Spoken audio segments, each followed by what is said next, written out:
Rock, on va reculer un peu. Oui. Ramène-moi à Rock vient au monde, puis il commence à... Ouais. Où? Il vient de où? Comment il est devenu entrepreneur? Tu sais, recule-moi un peu dans le temps, là, puis qu'est-ce Ouais. qui a fait que tu as décidé de Ouais. prendre ce chemin-là? Ben, écoute, ça va faire déjà 36 ans là, que je suis dans le domaine des services financiers. Donc, j'ai commencé en mai 90. J'avais même pas 20 ans à l'époque. J'avais 19 ans.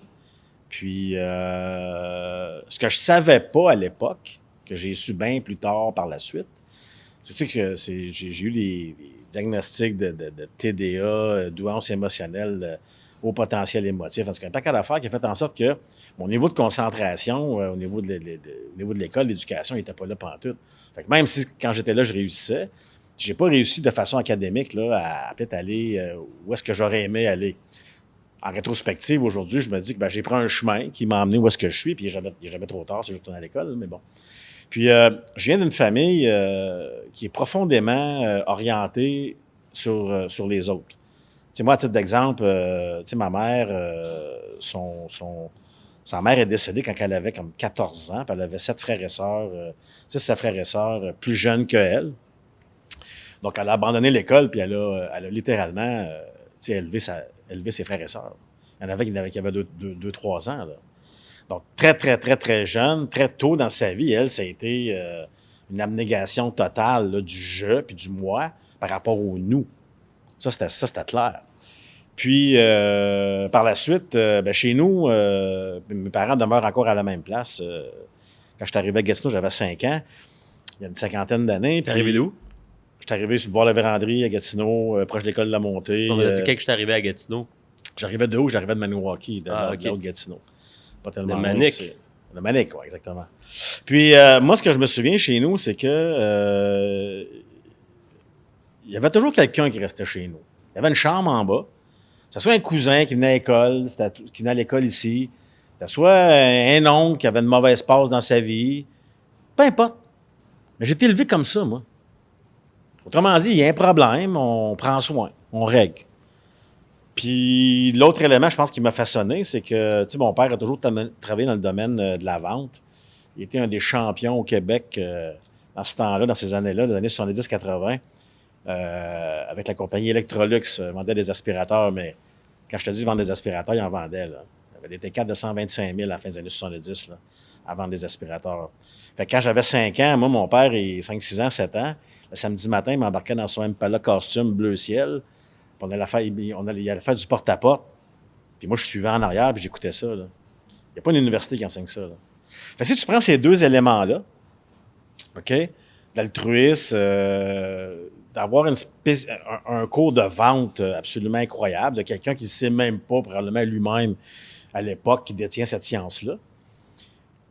Fait que toi, t'évolues là-dedans. Puis moi, avec le temps, j'avais un cousin qui était dans le domaine des services financiers, puis il m'a dit « Hey, je te verrais là-dedans, tu devrais essayer ça. » Puis ça a commencé comme ça.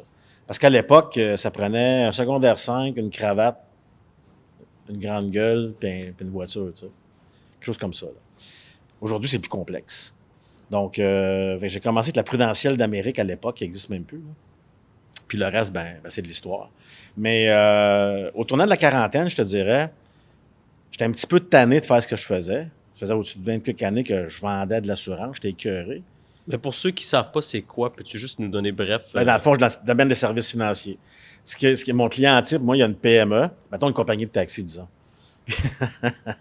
Puis il doit combler des besoins. Advenant un décès prématuré, advenant une invalidité, ou encore de préparer sa retraite, ou dans des cas où est-ce que mes clients sont un peu plus âgés, de préparer la transition de l'entreprise, la relève de l'entreprise. Donc, tout ça demande une préparation puis une réflexion. Et c'est ce qu'on a développé au fil du temps dans ce secteur d'activité-là. Donc, on parle d'assurance de personnes, on parle de placement, on parle d'assurance collective. C'est là-dedans que j'ai opéré. Maintenant, la tangente que j'ai prise au tournant de la quarantaine, c'est de dire comment est-ce que je peux allier le fait que je suis un altruiste, le fait que je veux avoir un impact dans la société, le fait que je veux m'occuper de ma communauté. Puis j'ai même pensé à l'époque à abandonner la carrière, je te dirais. Moi, dans le fond, fondamentalement, là, je suis un travailleur de nuit qui a un pack-sac dans le dos là, qui va aider dans le vieux hall. Là. C'est comme ça que je me vois. C'est pas ça que je faisais. Fait que je me suis dit, comment est-ce que je peux rallier tout ça? Et c'est là que la philanthropie, ma réflexion par rapport à tout ça, la circularité de l'argent, comment est-ce qu'on peut accentuer la circularité de l'argent? Tantôt, tu parlais de taxes, puis de taxes, puis de taxes, puis de taxes. Tu as raison. Pourquoi c'est de même? Parce que l'argent ne roule pas assez, correctement. Si, au niveau sociétal, on avait des solutions comme citoyens pour prendre soin de la halte chaleur, on ne serait pas pendu à la ville de Gatineau pour trouver des solutions. Ça, c'est un problème qu'on a développé dans les 50, 100 dernières années au Québec. Parce qu'avant ça, là, quand il y avait un problème à Manic, à Maniwaki ou dans les environs, dans le Rancette à Monsef, puis que le monsieur passait au feu, c'est pas les assurances qui payaient. Le monde dans le Rhin, il se ramassait puis il rebâtissait la grange du monsieur, pendant que les madames, ensemble, ils s'occupaient des marmailles puis qu'ils faisaient les repas et te le quittent. Il est rendu où, cet esprit-là? Bon, on a fait des taxes à la place. Puis on a demandé au gouvernement de s'occuper de nos problèmes. Bien, ça non plus, ça ne marche pas. Fait qu'il faut comme entreprise, qu'on s'entreprenne, comme citoyen, qu'on s'entreprenne, puis qu'on retrouve les moyens d'accentuer la circularité de l'argent pour venir pallier à ces problèmes-là. Moi, c'est ma théorie. Donc, ouais, je vais souligner quelque chose pour prouver ton point, là. Ça marche. Sylvain Bertrand, BBL Construction, les sacs à dos qu'il fait pour les jeunes, là, moi, je trouve ça extraordinaire. Entre autres, il en fait beaucoup d'autres. Oui, on peut en nommer. Là. On parle pas moi, je parle pas nécessairement des dons monétaires. Non. Mais tu sais, le lever de banc de sang qu'ils vont faire là, à l'été, ou un monsieur que je connaissais pas, que j'ai regardé dernièrement, mais c'est Jean-Pierre Poulain. Oui, de DEFCOR. Au niveau de l'itinérance. Tu sais, c'est un peu ça que ça prend. Là, c'est clair. Puis tu sais, je suis sûr qu'il y a des entrepreneurs dans l'Outaouais qui en font puis ils en parlent pas. Puis ils veulent pas, ils veulent juste faire ça low-key, puis merci à eux d'aider. Ouais. Mais tout à ton point, là, le plus qu'on est capable de consolider nos efforts ensemble, le plus que l'impact devient plus fort. C'est ça l'objectif fondamentalement des différents outils d'intelligence artificielle et d'informatique que G4G travaille dessus puis va lancer très prochainement. C'est qu'on soit capable d'accentuer. Si on veut accentuer la résultante de ça, il faut qu'on collecte des data, il faut qu'on voit les résultats. C'est la seule manière. Sinon, on entend parler, on trouve ça bien cool, mais je l'ai dit d'entrée de jeu au tout début, là, moi, je pense que fondamentalement, les gens sont bons. Là. Je parle régulièrement à Sylvain, puis je parle à plein d'entrepreneurs dans la région. Là. Puis il y a plein de belles choses qui se passent partout. Là. Mais là, on met le focus sur qu'est-ce qui va mal, on met le focus sur les tarifs douaniers, on met le focus sur la crise environnementale. Avec raison aussi, d'ailleurs, ça va pas bien. Là. Tu sais, le cégep là, qui a refusé 1400 étudiants, là, c'est un drame. C'est un drame, ça, là. On n'a pas le droit de laisser faire ça, là. On pourrait continuer longtemps comme ça. Mais paradoxalement, à ça, si on met le focus là-dessus, bien, ça baisse le niveau d'énergie, puis ça va faire en sorte qu'on a moins envie, peut-être, de s'impliquer. Il faut qu'il y ait un renversement à ce niveau-là.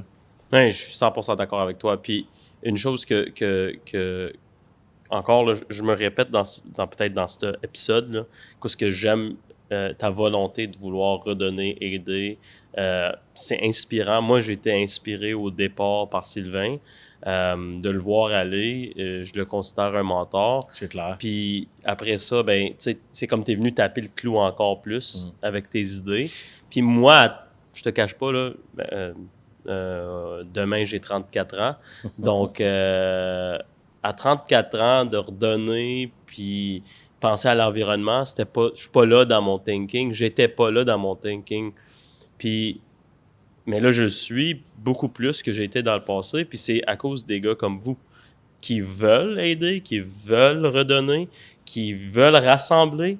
Ça, c'est une chose que je trouve que tu joues un rôle important, Rock, dans la communauté. C'est d'essayer d'être un rassembleur aussi, de connecter le monde ensemble. Je trouve que ça, c'est quelque chose qui est très important de souligner. Puis le plus qu'on le fait, le plus qu'on va être meilleur comme société. Encore une fois, je pense que tu résumes très bien le fond de ma pensée.